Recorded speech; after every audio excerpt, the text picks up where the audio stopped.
So the next plant we're going to talk about is sweet shrub or Carolina allspice, and this is native to almost all of eastern North America.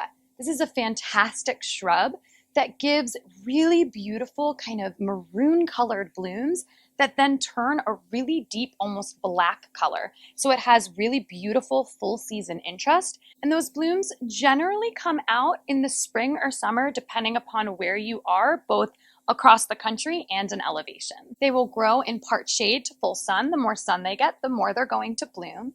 And of course, they have some fantastic medicinal properties. The medicinal properties are that it can be used as a disinfectant and antispasmodic for heart health and as a diuretic.